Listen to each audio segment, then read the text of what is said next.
Un scénario à la James Bond à présent. Imaginez des tueurs russes dans une base arrière en Haute-Savoie, les Alpes, un refuge entre deux opérations en Europe. Les services de contre-espionnage français et anglo-saxons ont pisté ces agents russes qui ont tenté d'assassiner en mars 2018 Sergueï Skripal, un ex-colonel du renseignement russe passé à l'ennemi. Bonjour Vincent Hervouette. Bonjour. Ces agents passaient toujours par les Alpes françaises. Oui, alors on sait que les espions aiment la Suisse, pays paisible où les coffres sont silencieux comme une tombe sous la neige, mais on ignorait que les services de renseignement militaire russes appréciaient la Haute-Savoie. Selon l'enquête publiée par Le Monde, une quinzaine de tueurs de l'unité 2955 du 161e centre de formation spéciale du GRU ont été identifiés par les services occidentaux. C'est précis, il y a des noms, des dates.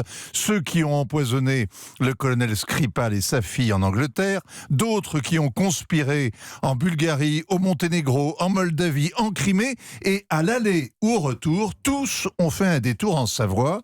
Jusqu'à l'an dernier, ils avaient leurs habitudes entre Évian, Chamonix et Megève.